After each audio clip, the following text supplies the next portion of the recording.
Hello, everyone. Welcome to the latest episode of the Uncommon Commentators. I'm Antoine Willis. This is my co-host, Garrett Brown. We appreciate y'all for joining us like we always do on these Thursday evenings.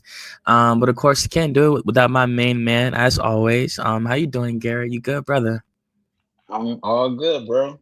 Like I always say, it's almost the end of the week, so very excited for the weekend, and we definitely have a lot of things to talk about, but it's definitely gonna be a good one tonight. Of course, most definitely. Always love to give him a shout outs for sure. It's the return of the boy Wiley on the ones and twos. He was out of town when we had the man Jay Holloway step in for him as our producer on short notice. Just want to give another shout out to Jay for having the time to do so. Thank you again for even give.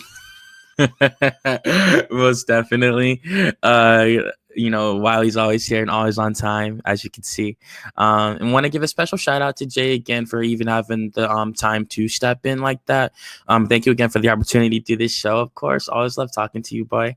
And yeah, again, like I said, shout out to the boy Wiley. Glad he made it home safe from his road trip. He's always driving everywhere, it seems, most definitely. You save a lot of money that way. I can see why he would want to. Most definitely. But thank you again for joining us for the latest episode of the Uncommon Commentators. And we have a great show that we're going to get to tonight for y'all. With the first topic, we were going to start off with one of the best players, if not the best player in the world. So it's always newsworthy to talk about him. We were going to talk about is Nikola Jokic a top 20 center in the history of the National Basketball Association. So right now, he is currently averaging 30 points. If you round up, it's 29.7 to be specific, 12.8 rebounds, and 10.2 assists on 57.5% field goal percentage. The field goal percentage, probably my favorite stat from Nicola's stat line. We know what he can do given his triple doubles and things of that nature, but his efficiency is always something to behold, in my opinion. He's currently 8th in the league for a few. He's one of the few players to be top 10 in all three facets. He's like in all scoring, rebounding, and assists, he's top 5, and in field goal percentage, he's ranked 8th. So that lets you know the quality season he's having all around. Of course, he can always improve as a defender, but I think at 30 years old, he's starting to do that, putting more muscle on his frame. Most definitely, being 6'11" to 284 pounds, I think he's really starting to learn how to move his weight around. He's always been good at that, especially being the main man, the franchise player in Denver with his scoring opportunities that he mainly gets because of his touches and his high usage rate, of course. But I think lately, he's even turned more of a corner. Just last game, he had a 60-point triple-double in a loss, unfortunately. It was a 1-point loss in a classic versus the Minnesota Timberwolves. I watched that game last night. That kept me up. It was pretty hard to go to sleep after that, to be quite honest with you. Yeah, it's 61 points. 10 rebounds and 10 assists. And just seeing that on paper, like to just if he had 60 points with five assists and 5 boards, like that'd be what it is. That'd still be a great game. That'd be like if SGA went off for 60 points. But to still bring home double-digit rebounds and double-digit assists, like that's truly remarkable. And at 30 years old, of course, he was born on February 19th, 1995. So just turned 30 this year. He's a young man, to be quite honest, looking in the grand scheme of it, especially with his skill set. I think he'll be able to really play at this high level until at least 35. And then I think 36, 37, that's when you'll see him start to, like I said, he's averaging like 30, 10, and 10 right now. So I think he'll start to average around like 36, 37 years old, probably like 16, 8, and 9. The assist won't go anywhere, and I think he'll always know how to rebound. I think his scoring will take a dip, but he relies on his jump shot a lot more than his athleticism and things of that nature, like other centers do, trying to bang down low and get offensive putbacks and things of that nature with their rebounds. So truly is a special player, as we do know. Drafted in the second round of the 2014 NBA draft. He was the 41st pick of that draft. Really shows you that as long as you're drafted, it doesn't matter. And honestly, even being drafted, it just gets you on to a team. We've seen undrafted players like, Malcolm Brogdon, who won Rookie of the Year. And I believe Sixth Man of the Year as well, have a good season, like a good career for himself. And most notably lately, Austin Reeves, who's been playing at an all-star level for the Los Angeles Angeles Lakers right now. He was undrafted, being picked up by the Lakers, and we see what he's doing right now, of course. And even coming in the second round, like Jokic did, obviously he's exceeded all expectations. He started to really show the skill level. In my opinion, because of course he was drafted in 2015. So in my opinion, it was around like the 18-19 season was when he really, really started to turn a corner. That was his first all-star selection that year, and he was averaging 20 points with 10 rebounds and 7 assists. Even the year before that, in 17-18, he was averaging 18 points and 10 rebounds and 6 assists at that point, and he was only 22 years old. So he's been a good player, to be quite honest. Denver, it's kind of crazy to see them get their franchise player in the 2014 draft out of the second round like that. And of course, before I pass it to you, Gary, to get your opinion on his legacy, just assessing where he's at in his career right now. Like I said, he's 30 years old, and as of right now, if he were to retire, he would be a Hall of Famer. He's one-time NBA champion, a Finals MVP, a 3-time NBA MVP regular season, of course. He could have been a 4-time, but of course, Joel Embiid took it the year that a lot of people thought Nikola could have took it as well. And he's a 7-time All-Star. He's a 4-time first-team All-NBA, 2-time second-team All-NBA, so 6-time All-NBA overall. He was a part of the All-Rookie first team out of the second round. So, like I said, been a good player really from day one. He has showed the potential. So, and he was a 4-time Serbian Player of the Year. So, obviously an international superstar, gracing the floor every night that we are blessed to watch. And like I mentioned, his stats, what he's averaging right now. So, it's just the Joker. It's Jokic. Obviously, he's one of the best centers, definitely in the league right now, if not the best, to be quite honest. And like how I said it at the beginning of this breakdown, we are assessing where he ranks among all-time centers. Now, of course, I want to get your opinion first, so I would definitely love to hear your opinion on the great Nikola Jokic before we rank him amongst all the great big men that played the game. Well, geez, you just took everything I was about to say, man. 'Cause, no, I'm just joking. But no, I think there's no doubt that Jokic was the best player to be drafted out of the second round in the NBA draft. I think there's Mhm. just no question about that because to your point, he's currently averaging 29 points, which is ranked third in the league currently, averaging 12 rebounds, that's ranked third as well, and 10 assists, that's ranked second. So the fact of the matter is that you're in the top three in those three particular categories and you're doing it as a center. That's something that you rarely see. I mean, don't get me wrong, it's not surprising to see players in the NBA today where you're seeing big men learning how to play make with their ball handling skills and being able to make plays for others and even shot creations. So of course we've seen it in back in the day with like Magic Johnson and other players, but the fact of the matter is this again, you're seeing this at the center position because normally we talk about centers that are just guys that protect the rim as far as getting rebounds, block shots, and scoring inside the paint. And you still see that today, but now it's where they're adding more versatility to their game. And I don't think nobody really saw Jokic was going to, play at this level at all. I think it Mhm. almost caught a lot of people off guard. So I really didn't see it coming. But no, I think there's no question that he's a top 20 player of all time. Now, I can understand that some people may not quite have him just yet because he's still playing at a all-time high. Because to your point, he's 30 years old, and if he's continuing to play at this level, it's very possible he could get at least one more MVP award before he retires. So that gives him 4 MVP awards. And to your mention, he's a 7-time All Star, 6-time All NBA. So I think those accolades are still going to rise. So with him being 30 and say if he retires in the next, I don't know, 4 or 5 years, he could still get more accolades. So I think it's understandable that some people may not have him in the top 20 right now. But for me, I mean, if he like retires today, he's already in my top 20. So I don't know what order I would have it, but I would definitely have him in my top 20 for sure. And and really, this all started today earlier on ESPN First Take when Stephen A. Smith had Marcus Morris to come on the show and talk with him and Kendrick Perkins about if he felt like that Jokic was a top 20 player, and he highly disagreed.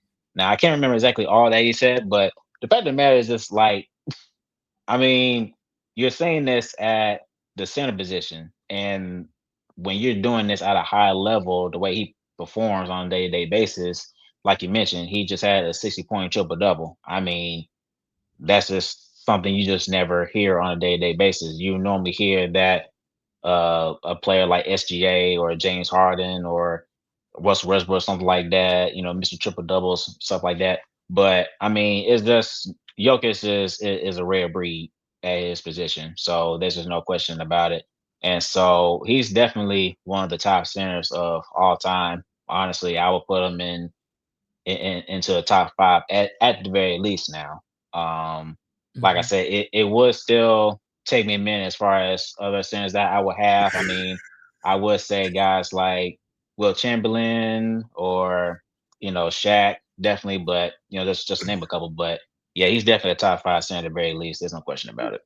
Woo! Okay. Okay. All right. Okay. Okay. Yeah, man. I can see why you would say that. Again, like it's hard, man. Okay, so obviously number one all time, without a doubt, for me is the great Kareem Abdul-Jabbar. He's like a six-time NBA champion. He has 6 rings. He's like a 6-time MVP. I think maybe 5 MVPs. He had already won a ring with the Bucks as well. Another guy who was a phenom, that came out similar to Victor Wembanyama now, and went to become an absolute legend of the game. Like I said, he has 6 rings, 6 MVPs. He's a 19-time All-Star. He's a 15-time All NBA. It's taking me time to make sure I got this 11-time all defensive. All defensive team, and of course, Rookie of the Year, a scoring champion, 2 jersey retirements, 3 if you count UCLA. And UCLA also won 3 straight national championships. Of course, March Madness is going on right now. And Kareem checked that off the list a long time ago. And yeah, man, so that would be Kareem. I think he's definitely solidified as number one. Number 2 all time is where, like, okay, I'd probably put Hakeem Olajuwon for my number 2 center of all time. He got 2 rings, and in the Michael Jordan era, of course, Michael was retired. But 2 of the losses that the Bulls took on that 72 win 10-loss team were 2 with the Houston Rockets, and in each team only placed the West team 2 times. So they beat them, that year, and who knows, they could have beat them in the playoffs that year. You never know. So I'll put Hakeem number 2. Number 3 all time in terms of centers, I'll probably put Shaq. Shaq does have an MVP. Shaq has 4 rings, 2, 1 with the Lakers, and of course, he also won some with Miami. Well, won 1 with Miami, won 3 with Los Angeles. Another person who also has 3 jersey retirements. And this is where it kind of gets kind of hard. You got 4th and 5th greatest centers of all time. Some would say David Robinson. Of course, for like maybe the 4th greatest center of all time. I do think that David Robinson doesn't get enough credit for the things he did achieve. And you have other people, people in the 70s, 80s, like Jack Sikma, stuff like that. Some people that others might not even think of when it comes to the greatest centers of all time. It's a lot, man. If you do say he's top 5, out of all those guys I mentioned, like, saying Kareem, Hakeem, Shaq, David Robinson, again, the 5th greatest center of all time, like, I'm trying to really, like, think, because it's really subjective. No matter what list you, of course, there's some people that are probably pulling their hair out that we have not said Bill Russell or Wilt Chamberlain. Matter of fact, I'll probably put Wilt at 3, and I'll move David Robinson down to 4. five. I'll put Shaq at 4. I'll put Wilt at 3, and I'll put Hakeem at 2, and I'll put Kareem Abdul-Jabbar at number 1. Oh yeah, So who at 5?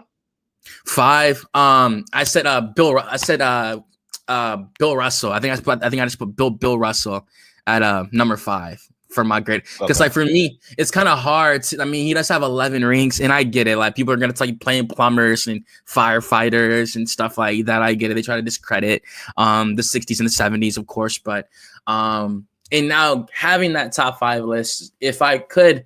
If I did have to switch out Nikola with any of those, like looking up, like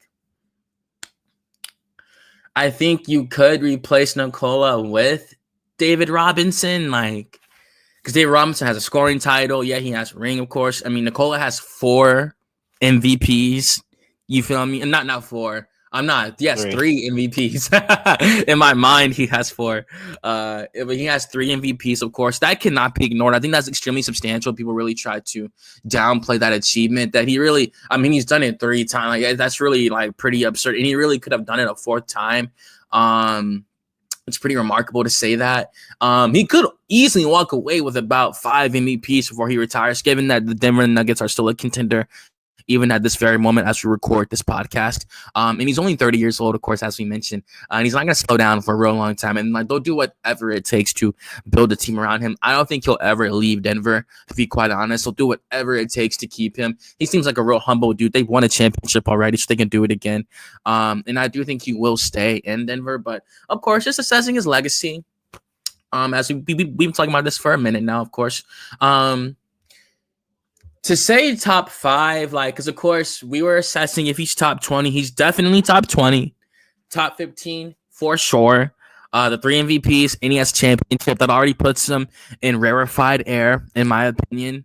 Now, a top 10 center, he, in my opinion, for sure is whether he's number 8, like 7, 6. You can't put him in like or 9 or 10 because he definitely, again, he's a 3-time MVP with a championship already and a finals MVP as well. So, yeah, like I don't know if Wiley would like to give his 2 cents, but me personally, if I had to give him a ranking, I would probably give him because it's hard, man. Like it's hard. If he were to if he wins 2 more rings, if he's a 3-time NBA champion with 3, can I put him over Shaquille O'Neal? I don't know if Nikola is better than Shaq. I don't know if because of course Shaq was a pretty solid defender. You could put him, you could put that over Nikola, but Nikola made others better, and he could still bring home. Are you referring to accolades or are you referring to skill set? I guess both. I guess you could really do it in layers. I guess let me ask you then, if you had to choose one off the skill set, who would you prefer, Nikola or Shaq? Keep in mind, I said Shaq. I ranked Shaq as the 4th greatest center of all time. I put again, I might have forgot because it's so many. I put Shaq, Wilt, Hakeem, and Kareem Abdul-Jabbar. So if Shaq Shaq at 3. 3. Okay, thank you. Someone kept count for me.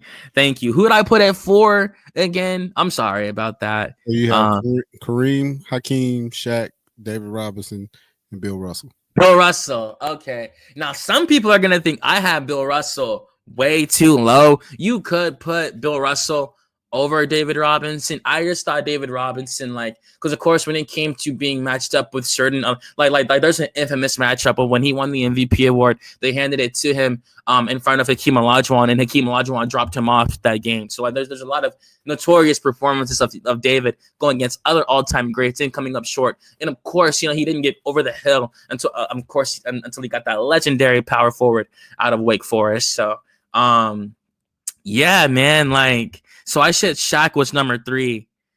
Do you back to my question to you, Garrett.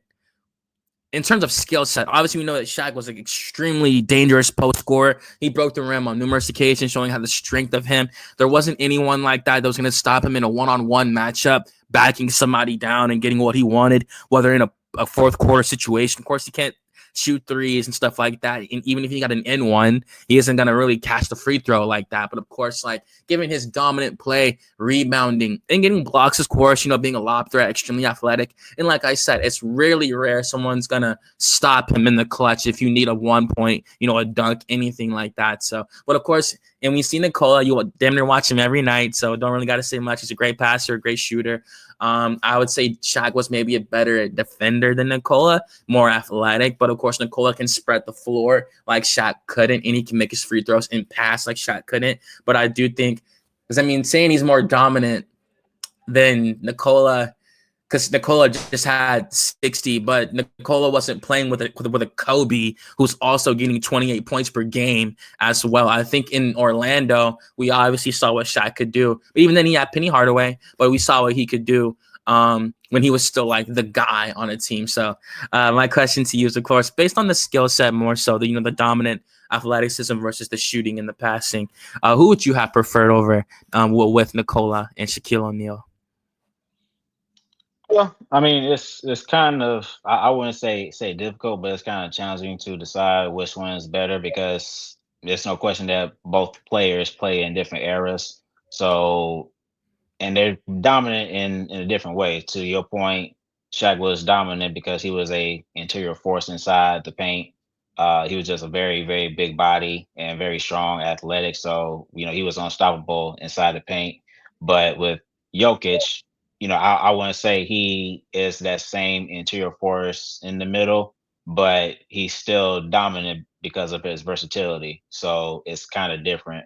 But so I guess it kind of depends on what era that you're referring to. Because Mm-hmm. I mean, if I say, okay, how effective would Shaq be in this era? I think he would be very effective, but we know that Shaq, he wasn't a really good, free throw shooter at all. I don't think he was even an average free throw shooter. In terms of being able to guard the perimeter, things of that nature. So you got to take all that into consideration. But I mean, for me, it's just for the fact that we're just talking about pure skill set. I have to go with Jokic because of the fact that with his numbers, they speak on themselves. So that may be surprising to some people. I can see a look on your face, but Nah, you're but good, no, man. the fact, Nah, like you're fine. yeah, yeah, Continue, yeah, yeah. please. But the fact of the matter is that he's a guy that can, dominate any game. We just saw him scoring 61 points in triple double. But the fact of the matter is that not only can he do that just for himself, but he can also rebound and separate for other guys. And like I said, there's just a lot of, there are more variables to determine, okay, which player you would pick. Because for me, it's like, okay, I would pick Jokic over Shaq in terms of skill set, but then I would pick Shaq because of the skill sets that he has now, or not even now, but before then, during this prime, but also the accolades that he's had. And I'm not sure if Jokic will have him beat by that time when he retires, so it's still like an pending status. But I'm just saying, pure skill set. I just think that what he's able to do, meaning Jokic right now, is very hard to just overlook that. So, but don't get me wrong, Shaq is most definitely a top five center, of course, and some people may have him in the top three. But I'm just saying, just pure skill set. What do you do on the court to make your team better? Like I said, being able to dominate and like I said, make your teammates better. I think that's something that you Mhm. just can't ignore. And to your point earlier, he's very efficient of doing so. So to be able to do that on a high level, and like I said, he has maybe a good another 5 or 6 years before he decides to hang it up. So we may be talking maybe one or two more MVPs possibly. And of Mhm. course, he's never going to stop making it to the all NBAs and the All Star, accolades. So that's still going to be there. Um, so we'll see what happens by the end of his career. But yeah, in terms of skill set, I gotta give it to Jokic. Okay. Yeah, man. I just put him up to Shaq in particular because if you beat the number 3 ranked guy that I gave the list I gave you, I don't gotta ask you about 4 and 5 about Bill Russell and David Robinson. I mean, yeah, like I could ask you, do you think he's better than Hakeem? um Yeah, man. And like, hey, like we always like to say, it's a blessing having seen as much basketball that of course Wiley has. And it's a lot of legendary centers that I would have loved to have watched, of course. Like I would always say I would have liked to have seen Yao Ming, the former number one overall pick of the 2002 NBA draft, of course. It's always one of my favorite players. Like he was a first overall pick, and he went on to actually be a Hall of Famer and a star player. I actually love the story of Yao Ming. In other legendary centers, of course, in like the 90s and the early 2000s, like Shaquille O'Neal. I never got to see Shaq in his prime like that. I didn't even get to really see him in Miami. I'm 25, but I didn't really get to start paying attention. I really know what was going on to until I was like 9 years old, 8 years old. And by that time, Shaq definitely wasn't the man that he used to be, of course. But definitely wanted to hear from Wiley. Like how we mentioned with this list that we just did. So he did put Nikola over Shaq. Therefore, he put him over Bill Russell and David Robinson. So that the other two remaining legends are Hakeem Olajuwon and Kareem Abdul-Jabbar. So, yeah, Wiley, I guess, where do you rank Nikola in your top 15, top 20? Or you can also go with the list as well. Do you think he's better than Shaq?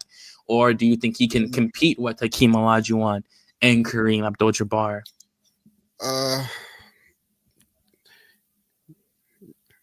I was cussing and fussing at your list over here. No, you're okay. You're okay. It's really subjective. Like I said, it's extremely. I thought I caught most of the legendary. Like I said, there are some people thinking Bill Russell is definitely too low. Of course. But of course, please continue. So of course, I didn't get to see Bill Russell, Wilt Chamberlain, Moses Malone. Moses Malone was right around. He was probably on the back end of his career after I was born. Who else? Yeah. So I have a list. So I'm just going down a list that of centers that have played that would be considered top 20. And Joker is on this list. And if I tell you where Joker is listed, probably 17, something like that. Actually, he's not. He's a lot higher than. Really? Thanks. He's a lot higher than I thought he would be. But looking at some of the names that are in front of him and some names that are actually the names that are behind him, there's only a few that I've seen. So you mentioned Yao Ming. I got to see Yao play. Unfortunate for him, injuries is what kept him from having a longer career. Dikembe Mutombo, rest in peace to him. Got to see him play pretty much majority of his career as I grew up. Alonzo Mourning, got to see him play. You have Bill Walton on this list. I didn't get to see Bill Walton play, but looking him up, Bill Walton was that guy. You got Wes Unseld, Willis Reed, George Mikan. Again, players I didn't get to see. But then you also have Patrick Ewing, David Robinson, Hakeem, Shaq. Those players I did get to see. They have on this list, Joker is ranked number 9. Woo, top 10, baby. And I do have, so if he was to retire right now, I would have him in my top 10. For who was it? Marcus or Markeith? Which one was it today? It was Marcus. Okay, so for Marcus to say that he's not 20, real quick. Stop the cap. Please stop the cap. Because you couldn't name me 20. You couldn't name me 20 motherfuckers. You couldn't name me 20 motherfucking centers right now that's better than Joker. You couldn't name me 20. Hell, I couldn't even name you 20 centers that are better. I couldn't name you 20 centers, period, let alone 20 centers that are better than Joker. So, and again, to be respectful to history, again, like I said, a lot of these players I did not get to see, but of course that doesn't take away from how great they were. Like you said, Kareem definitely number 1. Bill Russell, they have Bill Russell number 2. I'm not disagreeing with that because again, I never got to see him play. Wilt Chamberlain number 3. They have Shaq at 4. and they have Hakeem at 5. It's too low for me. At 5. It's the all-time leading block leader. Like, he has 2 rings. Like, he did it all. I think Hakeem doesn't really get the credit. Yeah, He didn't now, get scored too. He can make his free throws, like everything. No, I don't think he gets the respect that he deserves when it comes to the NBA period, because of a lot of times it's the is it LeBron or Jordan type deal. It's never bringing into the fold of all the other players that have played this game, that have brought this game to where it is today. Especially the way the game has changed, because now in today's game, you don't have a power forward or a centers. You have guards and you have forward, or smalls and bigs. It's like they tried to take away.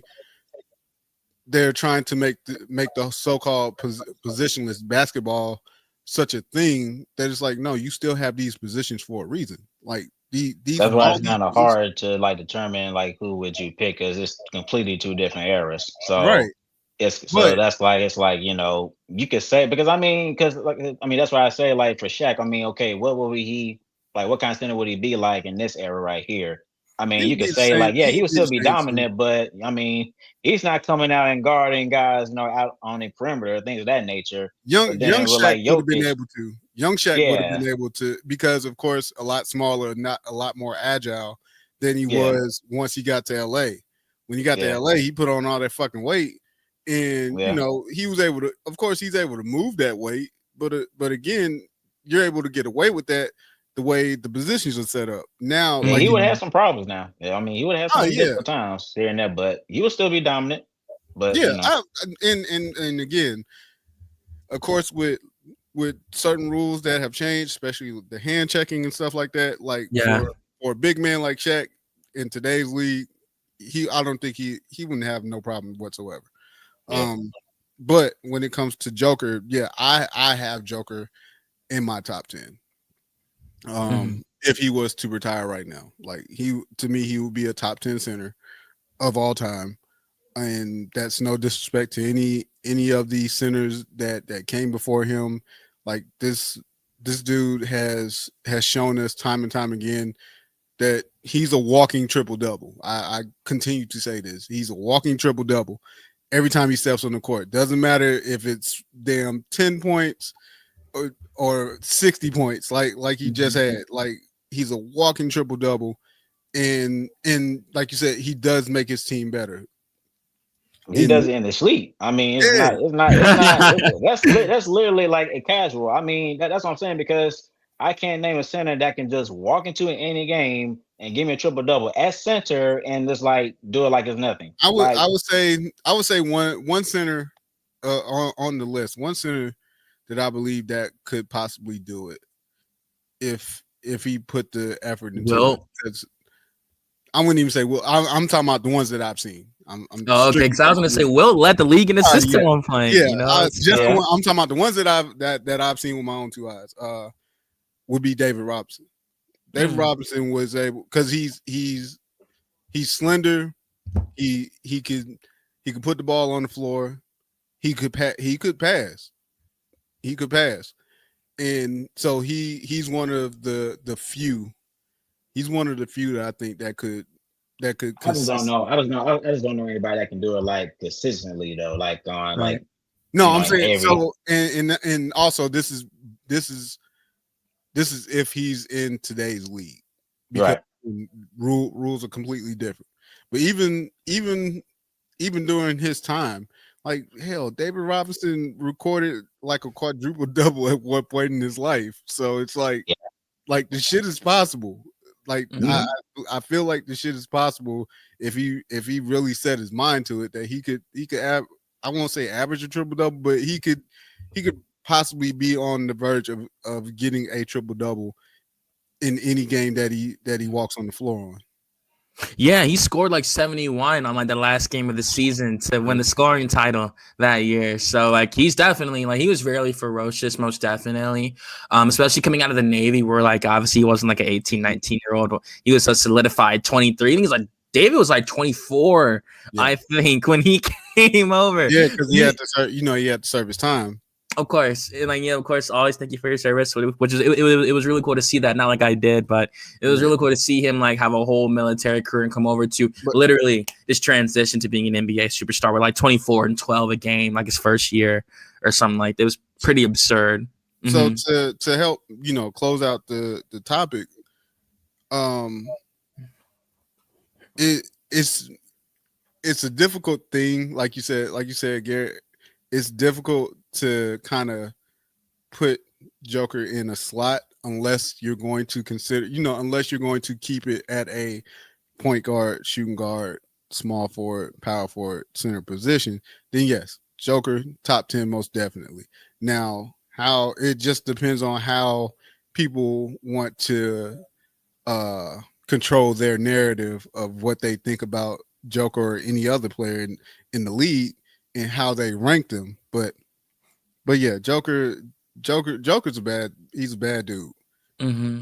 And I again do not care what Marcus Morris says. You fucking lying through your teeth if you don't think Joker is not a top 20 all-time center. Point blank. Period. And that's the thing too, because I think not just with me, but I'm pretty sure other people may feel the same way too. Especially for Nuggets fans, because they're seeing this, with their own eyes. Mm-hmm. But it's like, to Twan's point that he's 30 years old. And like I said before, he has because a lot of NBA players, when they retire, you're looking at them being in their mid 30s or their late 30s. So who knows when he'll actually retire. But I'm just saying, if he retires like at 35 or 36, I mean, that's why I say he could legitimately get 2 more MVPs. And of course, obviously between now and he retires, he's always going to get, being named all NBA first team or second team and, or even third, whatever the case may be. And of course, he's going to be, continue to be an all-star throughout the year. So it's just like, okay, what kind of player or like what kind of accolades would he receive once he retires? Right. So it's kind of like a gamble, but you're just anticipating because of how well he plays right now. You're kind of getting an estimate of like what kind of player he would be, by the end of his career. But we'll see what happens. So, but he's like I said, he's one of a kind. Mm-hmm. Of course, and yeah, man, maybe to close out the topic, to give my last 2 seconds, I just always love talking about him. I love seeing the all-time greats in action in person like that, because we, for me, of course, I was blessed to have seen LeBron James. My kids are gonna, of course, ask me about him and things of that nature. Want to give a shout out to Wiley for giving us 2 cents. Always love to appreciate his wisdom.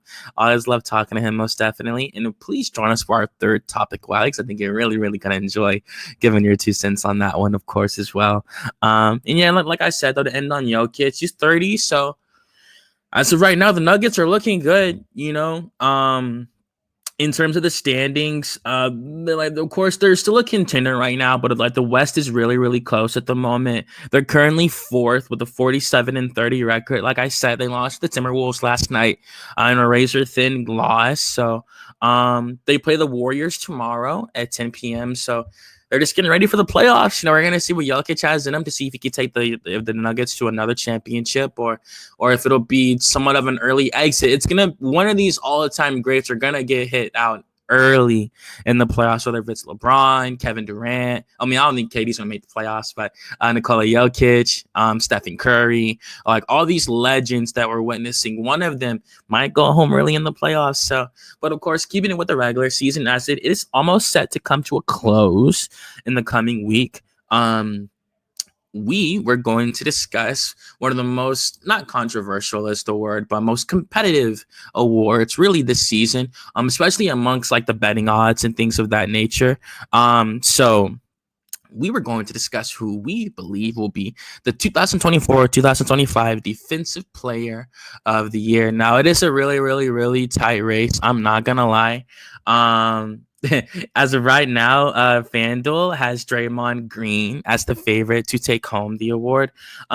he's still Draymond. You know, he's averaging 9 points, 6 rebounds with 6 assists a game.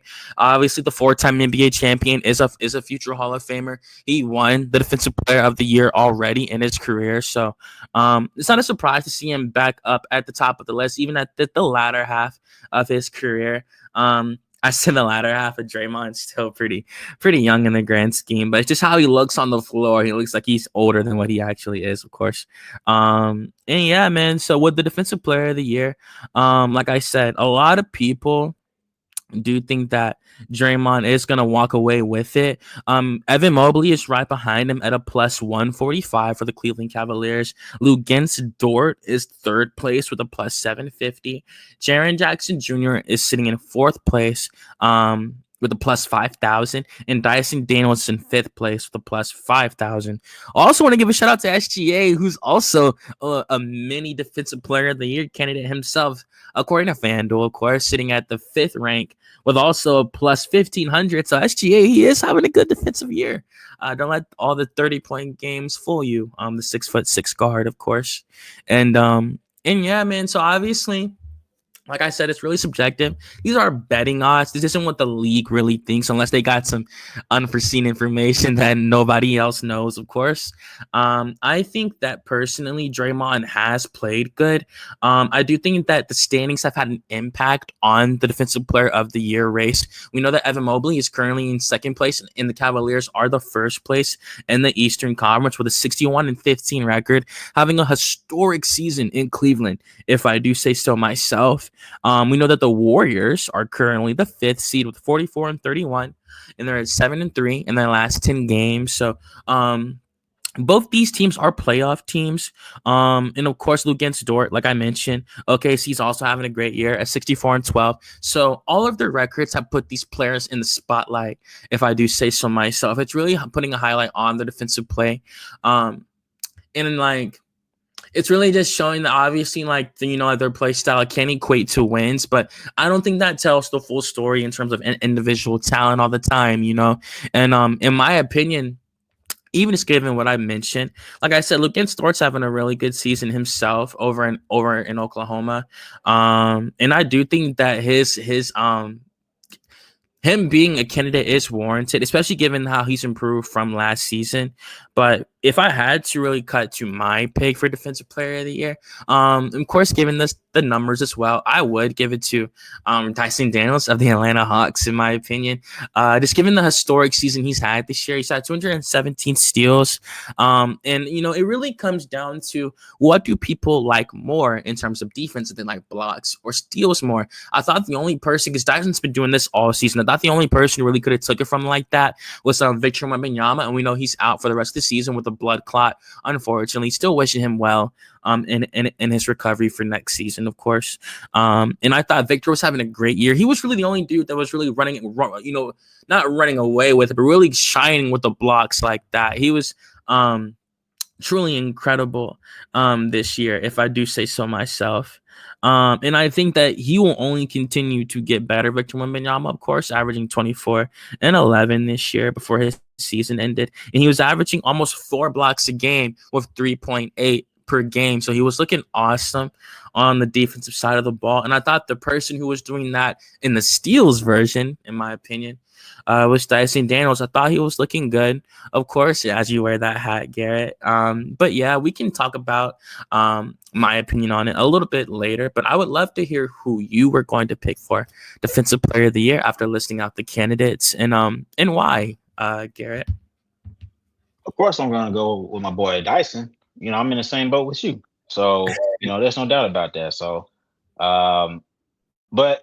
So right now, Polymark Sports, they have Draymond Green winning the Defensive Player of the Year with a 56.5% chance, and then followed by Evan Mobley with a 30.3% chance, and then with Dyson 5.88%.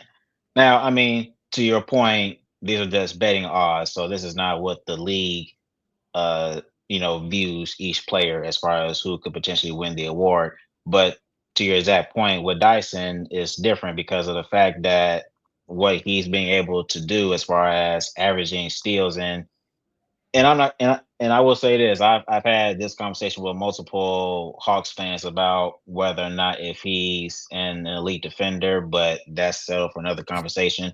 But the fact of the matter is, it's not just about him getting steals in that category, but I feel like you have to add context to that too, because when you're getting steals, you're also creating extra possessions to score on the other side of the ball. Getting a steal equates to getting stops, Mm-hmm. and getting steals does equate to playing tremendous defense, whether if it's on ball defense or off ball defense. So you have to take all that into account.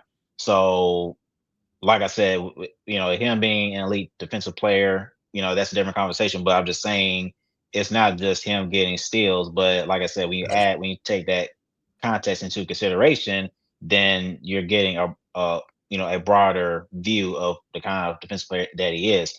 Now, just a day or two ago, he became the first player since Scottie Pippen in 1994-95. Neither of us was even born to have 200 plus steals and 50 plus blocks in a season. He's now one of the only seven players to ever done that. So he's made other accolades like that, throughout the course of the season. I'm just naming a recent one just now, but I'm just saying that, and to be honest with you, in terms of politics and how things work nowadays, with the Hawks, yes, they're made to play in, woohoo, but it looks like they're going to make it as the ninth or 10th seed. I don't know. They may be able to shoot for the A spot again, but right now it's at least they'll make the play in, so at least they're locked in for that. But the league may not give Dyson Daniels the award just for that exact reason. But that's why I say Draymond and Evan Mobley could get it, because those are top five teams in both of their conferences. But I'm just saying, regardless of that, I think just Dyson's historic season as a defensive player, I think that's just hard to ignore. Now, I would say my prediction is that I think that he will be a finalist. I think that he'll be a finalist into the top three. And like I said, I'm hoping that he does win it. I think he has all the evidence to say that he should deserve it. But even to his point, he had an interview with Mike Scotto, who is a reporter or insider rather, for Hoops Hype, and he said like the Defensive Player of the Year award is a big man's award. So the league could keep it traditional this year, where they could give it to a guy like Draymond or Evan Mobley or Jaren Jackson Jr., but they could also go towards being more on the unique rare side, where they could give it to a guard like Dyson, because the last guard to win it was Marcus Smart, right, Yeah, in that's right. Boston. So they could go that route. But like I said, regardless, I think it should be Dyson. It's just the fact of the matter is that he's just been extraordinary defensively, and a lot of people have given him props. And I remember when he first got traded to Atlanta, people were already on the go saying, "Hey, this is a guy that could turn out to be a very special player on the defensive end of the ball," and he's starting to pick things up offensively with his jump shot. Is starting to become more consistent. He's shooting 34% from three right now. I think he's averaging a little over 3 point attempts per game, somewhere in there. But yeah, I think that just the fact of the matter is he's just been excellent throughout the entire season, and it's just something you just can't ignore. And he's really, and to be honest with you, is we can go back now and look at Mhm. clutch defensive stops that he's gotten this year. Two of them that I can remember was when we got the win on the road against Sacramento, when he came up Sacramento. with the big steal against De'Aaron Fox. And if you want to go more recent, I believe it was last month when we beat Memphis on the road, Memphis. when he got that clutch steal against Desmond Bain and threw I think it was like a full court pass to Karis LeVert for the layup for the game winner. So it's just stuff like that he's just been able to do. So, but yeah, I hope that he wins it. But like I said, my prediction that he will be a finalist and that he will at least make NBA All Defensive First Team. Oh yeah, for sure. That's definitely a lock in my opinion. It's really remarkable because if you go back to the media day press conferences at the beginning of the season, he did say that was his number one goal That for was his him this goal. year. Yep. That he did want hmm to be the he wanted to be the shooting guard of the all defensive first team, and to see him actually accomplish that all these months later, like that really shows you can really, of course, he was already a stellar talent coming out of Australia in G League Ignite, being the 8th pick of the 2022 NBA draft. So the scouts already liked what he could accomplish, or what he was capable of more so. But to see him really take this next step like that, it's honestly crazy to see like the improvement this rapidly. I thought he was showing the 3-point improvement during the Olympics when he was representing Team Australia alongside Josh Giddey, of course, his countryman, and I thought he was looking good back then. As soon as we knew he was coming to Atlanta, I started watching all the film, and that was our first real inkling of him was in the Olympics, just seeing what he could do on the floor, and I thought he was looking good even over in Paris during the summertime. So yeah, man. And even then he is getting the recognition, at least according to FanDuel. He's the actual minus 230 favorite to walk home with the most improved player this year. And to me, that gives the award justice, not sounding biased or anything, but I feel like Cade Cunningham was destined because, of course, Cade is the second favorite to win it as a plus 150 underdog. So he's right behind Dyson, but Dyson's an actual minus favorite, minus 230, like I said.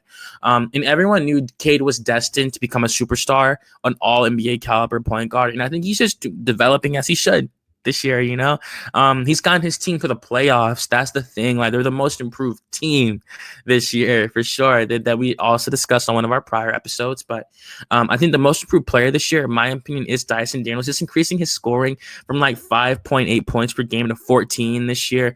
His rebounds are up, his steals, like he's leading the league right now. This showed all he ever needed was the opportunity.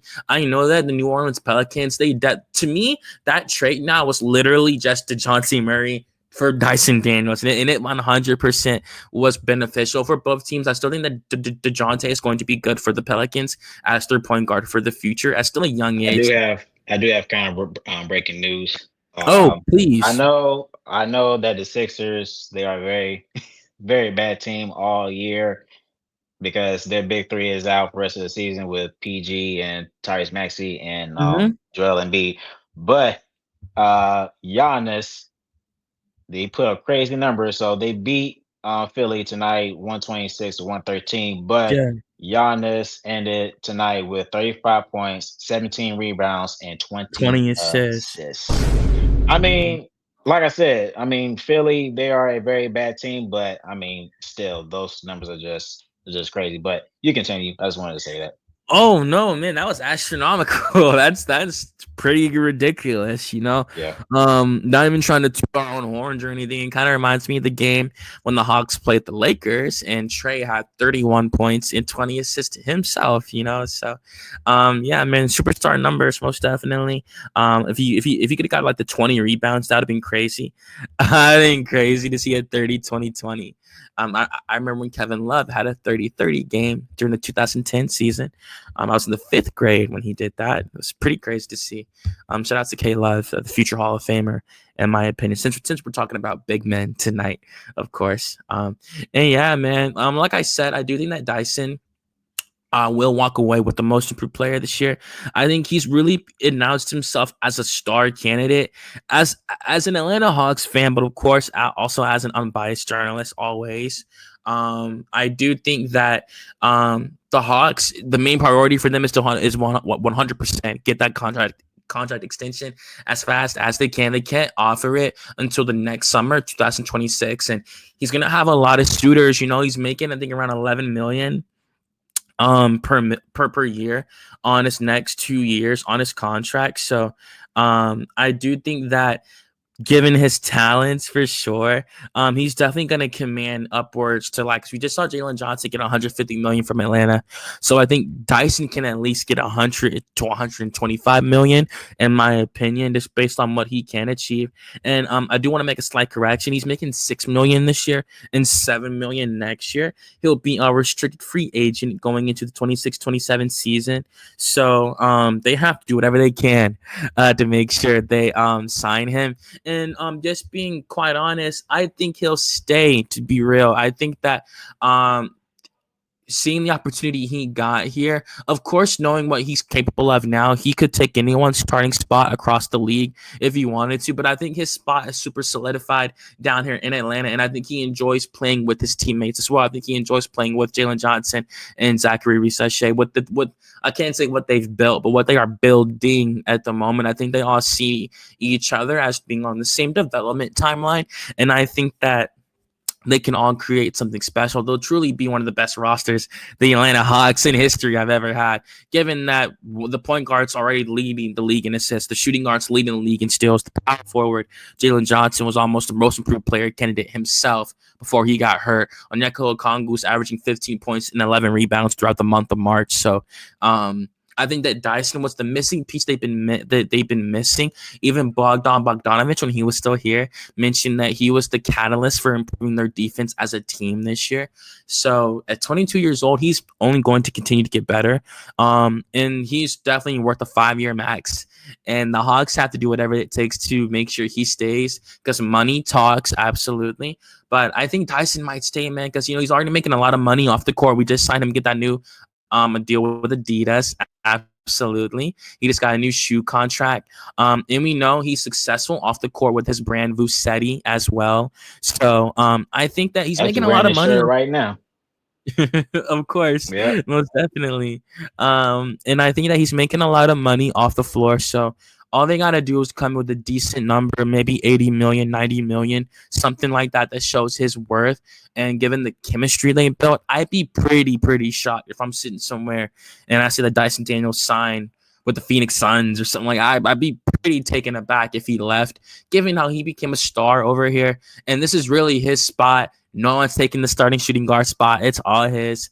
I think he'll stay. I think now with the contract negotiations, that's kind of the barrier there. But I mean, it may be where it may go down to the wire, where they may take it to restricted free agency, where it's like, okay, if somebody gives them an offer sheet, then we'll match it though. But I think they're gonna try to avoid that. I think they're going to meet somewhere down in the middle. Same with Jalen Johnson, where they didn't take it to restricted free agency. Now, I don't know if he's going to get 30 million. Now, I guess it all depends if he actually wins most improved player, which I think he will. And then, of course, making it to all NBA defensive first team. So when you take all those accolades into consideration, of course, those are one of the talking points that his agent is going to make during those negotiations. So, but yeah, I think I don't think he'll get 30 million, but I think that he'll honestly he'll be making somewhere around in the 20s. Now, whether if it's a 4 or 5 year deal, I think he'll be somewhere around in the 20s, between 20 and 25 million a year or so. But yeah, I think he'll be back. So I'm not worried about that. Of course. Hey, man, I'm extremely hopeful. I agree with you. Of course, he has 2 agents, Daniel Moldovan and Alex Saratsis. So they're going to do whatever they can to make sure their client gets that payday that he's definitely going to be worth, entering the middle point of when he'll turn into that prime star. And I think he definitely has 2-way star potential, given that his scoring is getting better and he's already a defensive player. And the last thing I will say, of course, move on to our last topic. This is the Hawks podcast, of course. I think that the players are going to tug on the heartstrings. I think Trey's going to pull him to the side, talk to him about, hey, man, Trey hasn't had a better backcourt mate since he's been down here. There's no question. Like to fit him alongside him like that. He finally has that 6'7". You go from the lineup goes from a 6'1" point guard to a 6'7" shooting guard. Like you finally have that guy who and they know each other. They really linked up really fast. We saw them doing OTAs last offseason pretty quick. So they've been building this chemistry for a pretty long time now. And I do think that they're going to tug on the heartstrings. Zachary Risachet, they came in the same offseason. They came in the same first practices together, all that. I think they're going to talk to each other. They're both an international prospects, so they do have that to relate. And just that alone, I think, Jalen Johnson, and they also have good chemistry as well when you see them talk to each other on the floor. So I think the players are going to tug on the heartstrings. The Hawks themselves, all the ones that are staying here for the long term, know that like, Dyson, please stay. Like they want him to stay. Like they're gonna have a meeting about it. Onyeka's here for the long term. Jalen's here for the long term. I think Zachary will sign that rookie extension. Trey has, including this year, he has 3 years left. So he has 1 and then 2 more after this. So negotiations are coming. And if they can bag Dyson, they would have built the fortress that, okay, Trey, because it would have took his whole contract from like the rookie scale extension, all of that, to finally build the team needed for him. And now, do you want to sign the max or do you not? Of course, that's a whole discussion for another day to have on this podcast, most definitely. But moving to our last topic, absolutely.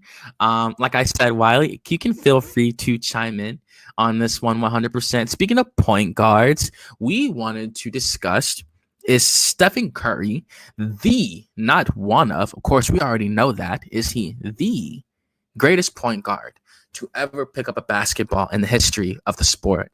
You can go first, Garrett. I would love to hear what you have to say first about Stephen Curry and his legacy, the 4-time NBA champion and the 2-time MVP. Yeah, so we all know Steph was drafted in the 2009 draft, picked 7th overall. Currently, he's a 4-time champion, a Finals MVP when they won in 2022, not too long ago. He's a 2-time MVP and an 11-time All-Star. Now, it's kind of it's not kind of the same aspect or situation when we talked about Jokic as a top 20 player in terms of players that we have not seen or may have seen. So now, behind Steph, I do have Magic Johnson. Now, here's where I'm going with this. Now, he was picked first overall back in 1979, 79. 6'9", 5-time champion, 3-time NBA Finals MVP, 3-time MVP, and a 12-time All-Star. Now, I feel like that it's interchangeable because people can say Magic is the best point guard of all time, but then people can say Steph. But to me, I think that for me, I would have to go with Steph only because that I feel like, and I'm not just talking accolades, but it's more so of how he changed the game. Because when during that year when he won, or even before then, but certainly the first year when they won their first championship in 2015, that's when the league really changed to where where the whole league and follow Steph's footsteps because of his three point shot. We all know he's the best 3-point shooter of all time. And I don't think that there's going to be a player that's going to break his record. I mean, it's kind of like the whole LeBron situation. I mean, he's the all-time leading scorer, and that record was held for what, 40 years, somewhere in there, or even more A than that. long I time. don't know.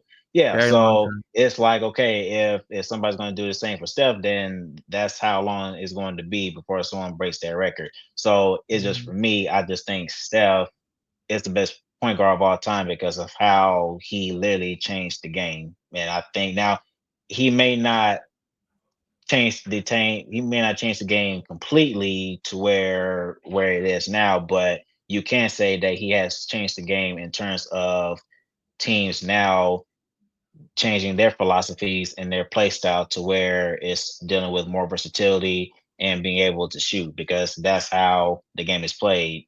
Players being able to shoot, pass, and dribble. So, and shooting is a premium in this league. Now, I would say for Magic Johnson, and I don't know, maybe you could chime in on this one, and Wiley can do the same. But I think for Magic, I think that he cleared a pathway of some sort to a degree, or at least one of the few that players may thought of, like having this I wouldn't call it a dream, but idea of where you're opening the door for big men to basically being able to bring the versatility that he did during his days. I mean, one Mm-hmm. of the seasons that he averaged 24 points and 12 assists and 6 rebounds, right? And you're doing it at 6'9", 6'10". So like I said, with Joker, you don't really see many big men putting up those kinds of that kind of production on a day-to-day basis. So I think that Magic paved the way for some big men to really embrace their skill sets and be able to have the idea of just putting in the work to where they can beat you in any spot on the court. But I think for Steph, it's just the fact of the matter is that he's the best shooter of all time. Of course, he has the accolades to prove it.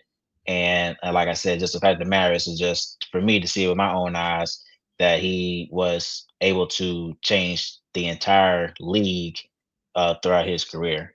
And there's really not any point guards really that can really say the same thing. Now, don't get me wrong. Of course, there are other great point guards that played in this league before, but I mean, with Steph, I mean, to compare Steph to other guys, it's just like, it's just hard. It's hard to tell. So, but yeah, I have Steph as number one. Then I have Magic number two.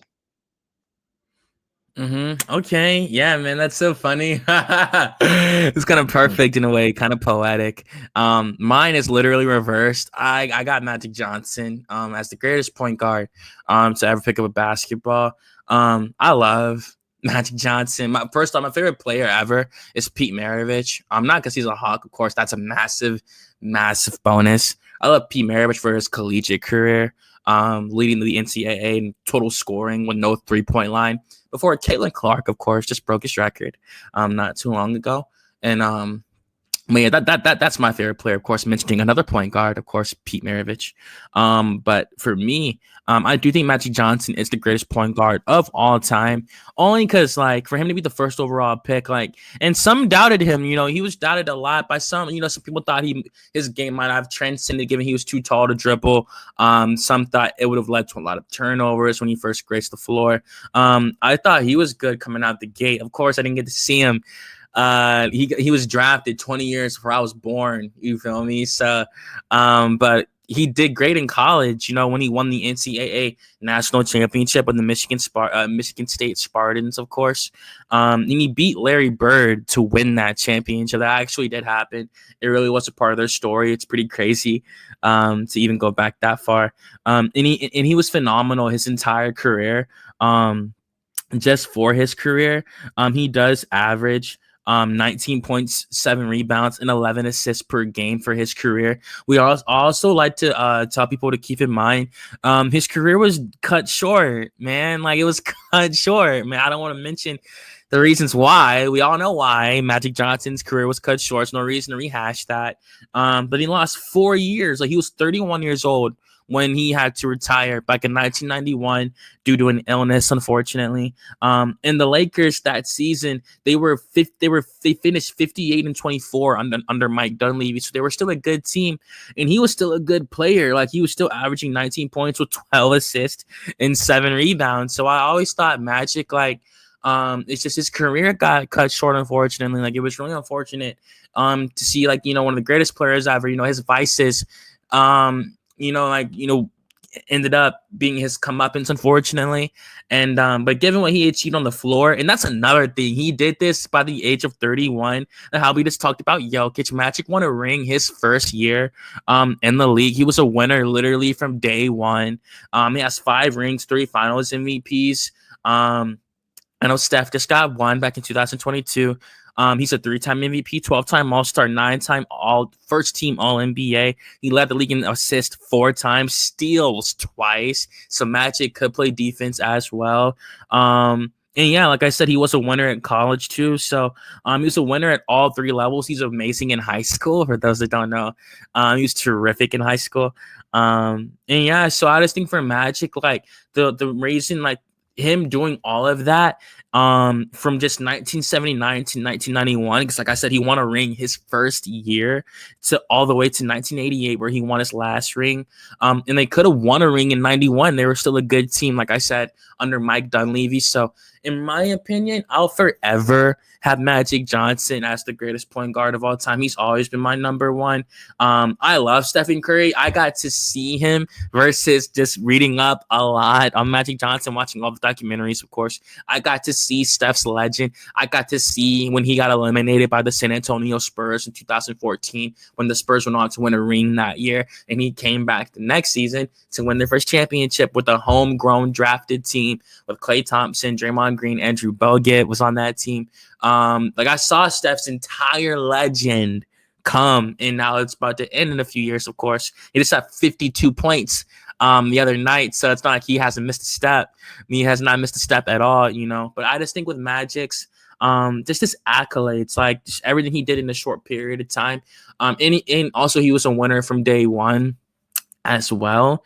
He came in and took over a team that had Kareem on it pretty quick. Of course, he did go on to get James Worthy in the 1982 draft. James came in, so he did have his help as well, like every champion needs. But individually, I'll forever have Magic Johnson, only because I thought he could score at a high level like Stephen could too. Of course, like with Stephen, the 3-point shooting, like Garrett said, like it did entirely shift the entire landscape of the NBA. You could really say Stephen Curry had his own era, to be quite honest, because even though he didn't win the 2 rings to follow it up, he did win 2 MVPs to still be one of the most dominant players in the league at that time that couldn't dunk or anything. But he can make a shot literally from anywhere.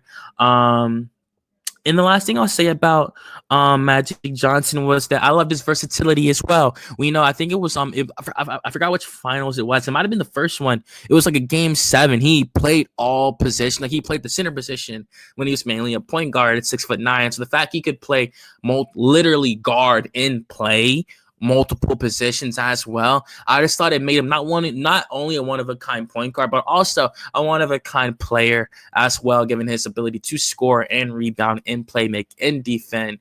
So I just thought, like, in his leadership as well, of course Steph's a leader, but like I said, Magic came in and almost not took the team over in day one. He had to gain respect, but he took it over pretty quickly when he saw what he was capable of. So shout out to the boy Dixon. Thank you so much for joining us, man. Absolutely. What's up, always love having you. Most definitely, for sure. And yeah, Wiley, of course, saw you pop in. So I would love to hear what you have to say. Garrett picked Stephen Wardell Curry, and I picked Irving Magic Johnson. So I would love to hear who you have for your tiebreaker. You might have another point guard. You might have a John Stockton. You might have a Chris Paul. You might have one of those dudes. So I mean, I'm just saying. So go ahead and give us your pick for the greatest point guard of all time. Oh, you're muted, Wiley. Don't make me cuss you out on our lovely on this family show. Damn, John Stockton, Chris Paul. I mean, hey. Of course, before you go, John Stockton is the all-time assistant, like all-time assistant with 15,860. That record's gonna stand forever. In the all-time steals leader as well. So, of course, John Stockton, Chris Paul, CP3, he has everything but an MVP in a ring, of course. So, shout out to Chris Paul. Well, but of course, you said dirty player. You think so? Yep, that's right. Okay. Well, damn, we could get into that a little later. I actually want to, but Chris Paul. But yes, yeah. I mean, hey, that dates back to his Wake Forest days.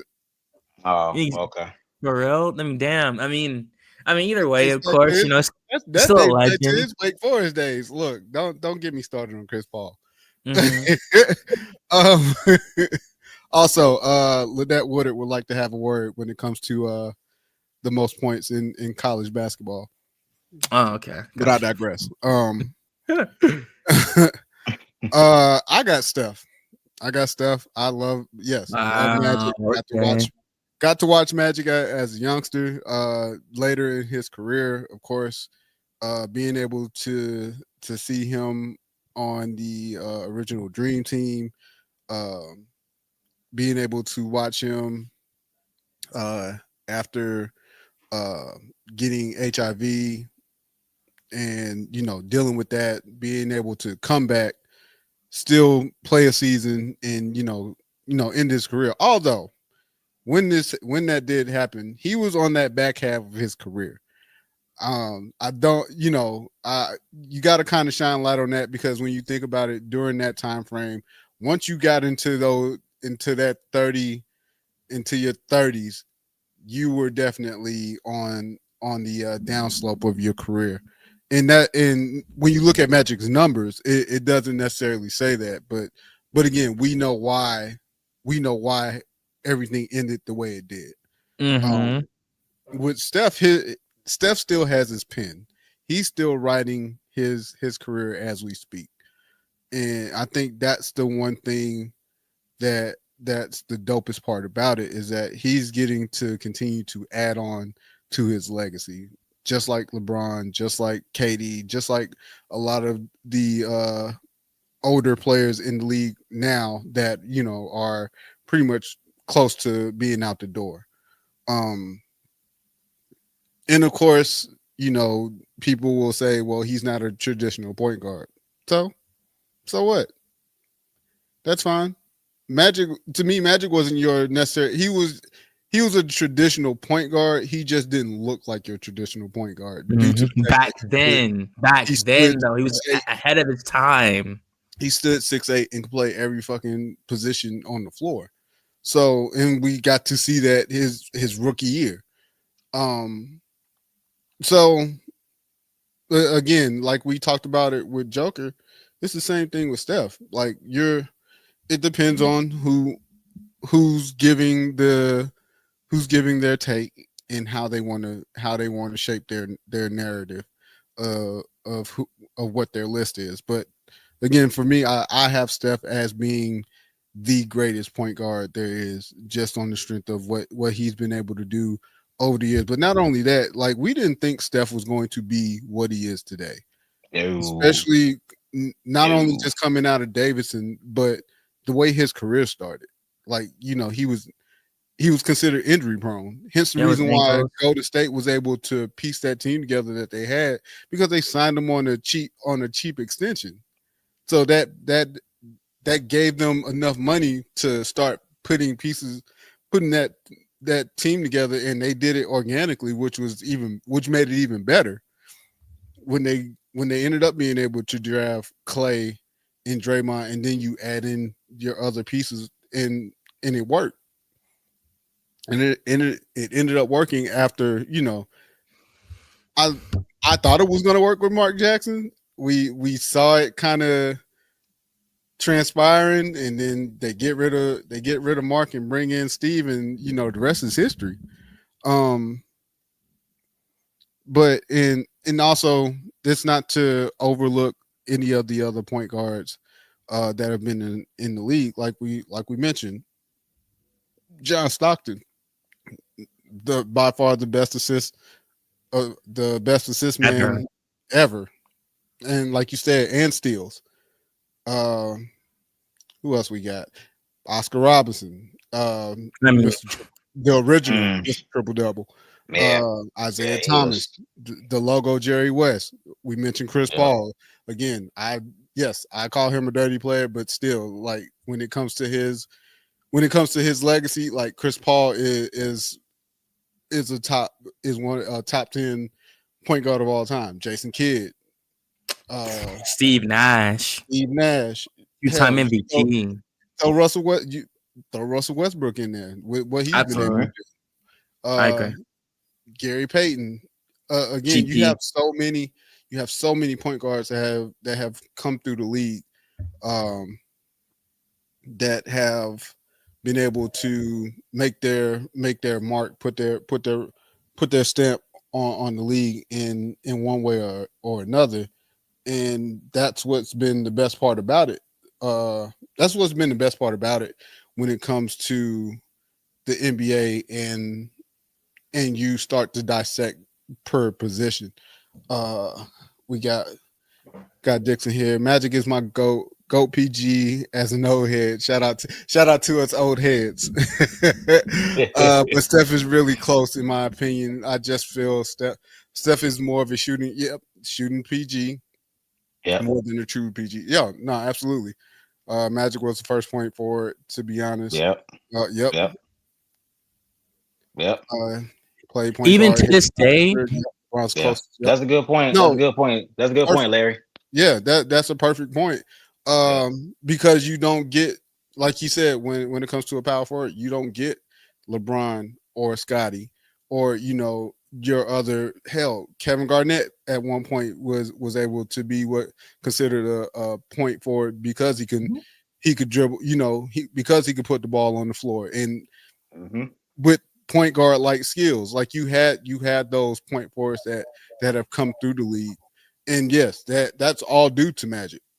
That's why I mentioned earlier, like big man. To Larry's point, just to put it better, point forwards. You're seeing it with guys like LeBron and KG that you mentioned, or someone you mentioned now like Jalen Johnson on the Hawks. He's more of a point forward. Just to give fresher name. But yeah, so that's why I think Magic. I think he paved the way for some big men to have that kind of skill set at their size. So yeah, that's definitely a better way to put it for that for sure. Yeah. Mm-hmm. Nah, I 100%. Like even I mean, like of course with Magic with with homie right here, I definitely agree with Larry for sure. Yeah, like that's just my take on it. Like I said, his 11.2 assists for his career is still the all-time record even right now. So I get it, he didn't become the all-time assist leader like John Stockton, but you could definitely make the case he's still one of the greatest passers. Well, you can make that off the rep already, but just the stats definitely back it up. Even with his career being cut short, averaging 11.2 for his career. That's over 10 assists. That's pretty substantial. Even John Stockton himself didn't average 11.2 for his career. No, so, John was just he was just consistent. He had a consistent partner like that pick and roll with Karl Malone. Great shooter too, though. Great shooter, clutch shooter. But I'm saying that pick and roll with Karl Malone was unstoppable because of the fact that Karl Malone had that mid-range jumper. So you had to figure out how to play Karl Malone. Do you want to play him for the jumper or do you want to play him to take it to the basket? And again, with him being 6'8" and as big as he was, good luck. Exactly. Yeah, nah, for sure, man. Like again, even just to get my final 2 cents on it, most definitely, Trae Young is having a Hall of Fame pure point guard career, and I really think Hawks fans would appreciate it because they get frustrated with our losing, and that's why I just mentioned earlier that I think Dyson Daniels was literally the last piece because they got the bench now with Karis LeVert, George Niang, and Terrence Mann all on good goal. Karis LeVert does have 1 year left remaining this year, but he did come out and say he would like to resign to the Hawks, and George Niang is also already on a deal. And Terrence Mann has 3 years on his new contract. So as long as we re-sign Karis LeVert, the Hawks have their bench and they got their starting 5 ready to go. For the future, it would seem, Karis LeVert's still young at 30. Terrence Mann is 28. George Niang is, I think, George 30 himself.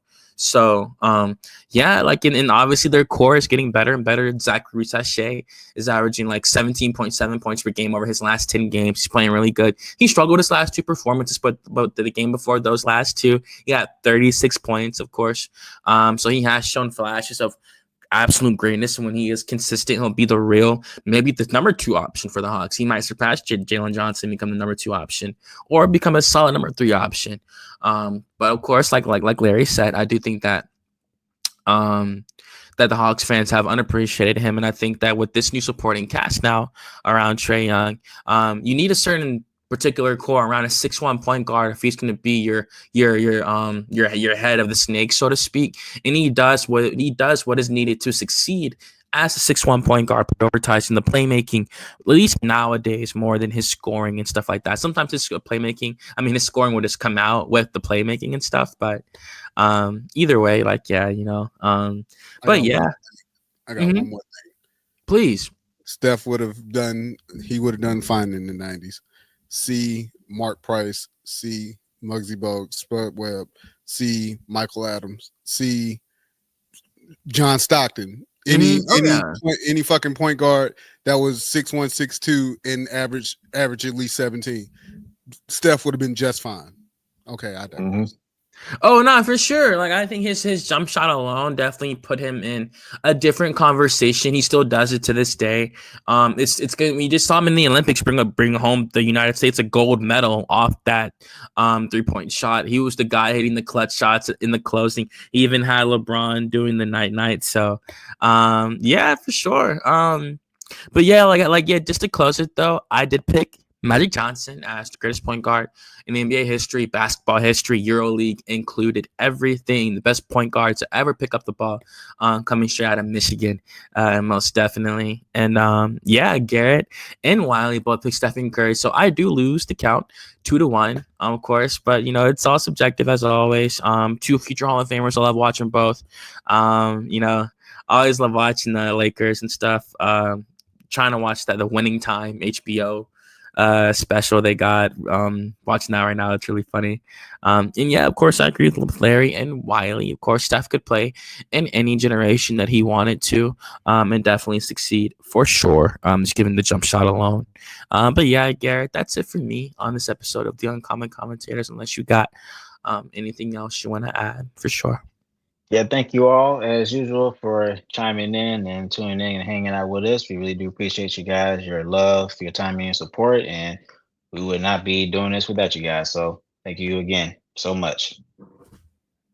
Thank y'all so much for joining us on the Uncommon Commentators. I want to give the shout outs again to the boy Wiley for always doing a great job with the takes and being a good producer. It's hard to do both. Absolutely. Shout out to Jay Holloway, Raina Holloway, the lovely couple. Shout out to everyone on the SXC Media Network. Y'all already know how it is with the family. Always love doing this show every Thursday night. Most definitely. Shout out to everyone, Olivia, Nick Andre, everyone that we know that we also, you know, are in contact with all the time, basically. So hope y'all just stay safe. Have a nice weekend. Enjoy the March Madness. Pretty sure the Final Four is going on this weekend. So go ahead, sit back and relax and watch some basketball. And yeah, that's all I'm gonna do. You know, and one last thing, the Lakers and the Warriors are playing right now. It's just started on the late night matchup, so we know we don't have many more matchups of Stephen Curry and LeBron James facing off against each other, and they have added Luka Doncic and Jimmy Butler into the fray. So go ahead and catch that matchup. I'm about to go do the same thing, and y'all have a blessed weekend, blessed night. Thank you so much for joining us as always. They gave me my theme music.